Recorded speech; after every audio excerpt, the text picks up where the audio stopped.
Look, let's be honest, America loves being the leading man. We practically invented the whole city on a hill metaphor, and we've been milking it for centuries. But lately, it feels like that city is dealing with some seriously dodgy plumbing, a termite infestation, and a raccoon problem that just won't quit. The truth is, America's global standing, that whole indispensable nation thing, is looking a little shaky. We're talking about some seriously big, systemic issues that could genuinely knock America off its pedestal. From geopolitical cage matches to internal squabbles that make Thanksgiving dinner with your family look like a picnic in the park, there are some serious threats to America's global dominance. So buckle up, dear viewers, as we delve into the 7 horsemen of the potential apocalypse, or at least the 7 key threats to America's global position. And don't forget to hit that subscribe button and the little notification bell because, frankly, you're not going to hear this kind of honesty from cable news. Now, I'm not one to speak ill of the dead, but did anyone else notice that the COVID-19 pandemic didn't exactly paint America in the best light? I mean, we're talking about a country that considers putting cheese on a salad a culinary war crime, yet somehow struggled to grasp the concept of wearing a mask in public. Look, pandemics are a global problem, that much is obvious, but America's response, or should I say responses, were like watching a live-action remake of a disaster movie, but with more political infighting and a lot less common sense. And the thing is, this wasn't just a national embarrassment, it had real global consequences. See, America, you can't exactly lead the free world in a global health crisis when you're busy arguing about whether the virus is a hoax or a bioweapon engineered by Big Bird. And trust me, the rest of the world was watching. Remember the Cold War? You know, that decades-long staring contest between the US and the Soviet Union, where we almost turned the planet into a radioactive wasteland? Well, buckle up, Buttercup, because the sequel is looking even tenser.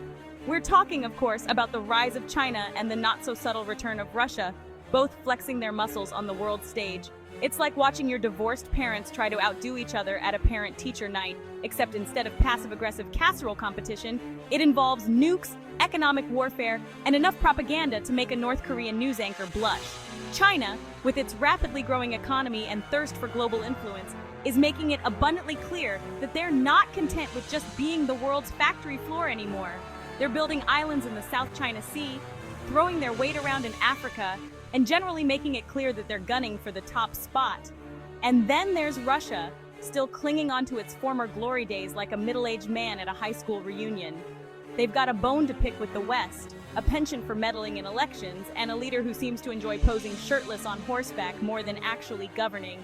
The US Department of Defense, those fun-loving folks who bring you such hits as Drones the Musical and How to Invade a Country in 3 Easy Steps, have officially labeled China and Russia as key competitors, and let's be honest, they don't use that term lightly. We're talking about a full-blown strategic rivalry, the likes of which we haven't seen since the days of shoulder pads and hairspray. Now, competition isn't inherently a bad thing. You know that feeling when you're at a fancy dinner party trying to impress everyone, but then you realize you've got a giant spinach stain on your shirt? That's kind of where America is at right now. We're still trying to project strength and unity on the world stage, but internally it's more like, oh God, everyone can see I'm falling apart. America's favorite pastime, internal division. This is about something fundamental, threatening to tear the nation apart. Political polarization has reached absurd levels. People can't even agree on basic facts. It's like toddlers arguing over cake, but the cake is democracy. This level of division has real-world consequences. Let's talk about the melting glacier in the Arctic. Climate change is real and happening now. It's not just a problem for polar bears anymore. This crisis threatens life as we know it, and America's track record is less than stellar. America is obsessed with SUVs, air conditioning, and overconsumption. Our addiction to fossil fuels is terrible for the environment and our global standing. The National Climate Assessment warns that climate change poses a multifaceted threat to America. Extreme weather events, rising sea levels, and disruptions to agriculture are just the beginning. Millions could be displaced by climate disasters, leading to conflicts over resources. America's inaction on climate change is also a diplomatic disaster. Chapter 5. Economic competition. China's coming for your job, your iPhone, and maybe your lunch money. Remember when Made in China was something you whispered with a hint of judgment while inspecting a flimsy plastic toy? Well, those days are long gone, my friend.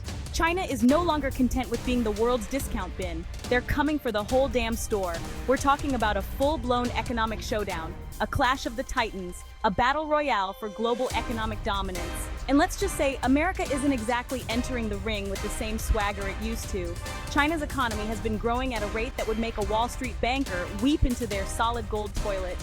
They've lifted millions out of poverty, built gleaming megacities, and invested heavily in cutting-edge technologies like artificial intelligence, 5G, and renewable energy. Meanwhile, America seems to be stuck in a perpetual cycle of partisan gridlock, crumbling infrastructure, and a widening wealth gap that would make even the most ardent capitalist blush. It's like watching a seasoned boxer step into the ring with a hungry young up-and-comer. The experience is there, sure, but the speed, agility, and sheer hunger just aren't the same. The International Monetary Fund, IMF, those economic wizards who love nothing more than spreadsheets and predicting doom and gloom, have been sounding the alarm for years. They predict that China could overtake the US as the world's largest economy within the next decade. Chapter 6: Cybersecurity Risks. The internet is officially haunted and it's coming for your data. Remember when the biggest threat online was your grandmother accidentally forwarding you a chain email promising you a lifetime supply of Werther's Originals if you sent it to 10 friends? Those were simpler times. Because these days, the internet is less about cat videos and more about cyber warfare, espionage, and a whole lot of data breaches that would make your head spin. We're talking about a digital Wild West, where state-sponsored hackers, cybercriminals, and mischievous teenagers with too much time on their hands are all vying for control of your data, your infrastructure, and quite possibly, your sanity. The Cybersecurity and Infrastructure Security Agency, CISA, which is basically the internet's equivalent of the Ghostbusters, but with less proton packs and more firewalls, has been sounding the alarm about the growing threat of cyber attacks. And let's just say they're not talking about some harmless pranks or your average phishing scam. We're talking about sophisticated attacks on critical infrastructure, like power grids, water treatment plants, and hospitals. We're talking about election interference, data breaches that compromise sensitive personal information, and cyber espionage that could cripple businesses and governments alike. And the scary part is, it's only getting worse. As our reliance on digital systems grows, so too does our vulnerability to cyber attacks. Think about it. Everything from our banking to our healthcare to our national security is increasingly reliant on computers and networks. It's like building a house entirely out of glass and then wondering why we keep getting robbed. Chapter 7: Rising Authoritarianism. Democracy is so last century. Didn't you get the memo? Remember when democracy was all the rage? When countries were falling over themselves to hold elections, draft constitutions, and generally pretend that the people had some say in how they were governed? Well, hold on to your hats, folks, because the winds of change are blowing and they smell suspiciously like iron fist and simmering oppression. We're talking, of course, about the rise of authoritarianism, a global trend that's about as welcome as a case of the Mondays after a 3-day weekend.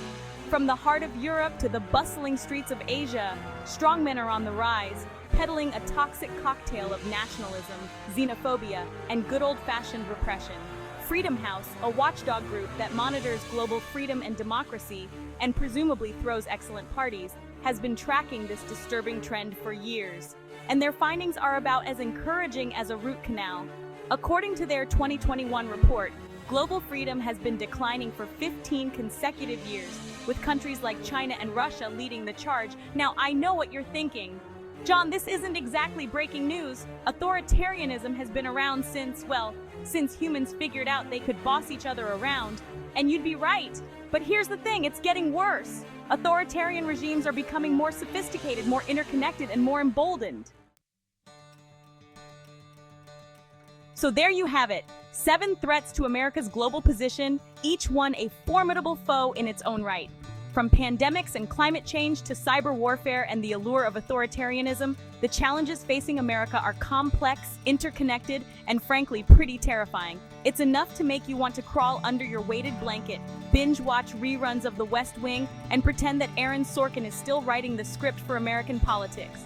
But as tempting as that sounds, we can't afford to give in to despair or bury our heads in the sand, or our stockpile of emergency snacks.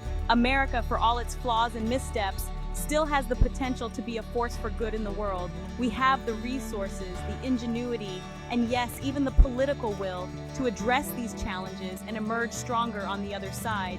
But it's going to require a collective effort, a willingness to confront uncomfortable truths, and maybe, just maybe, a little bit of humility.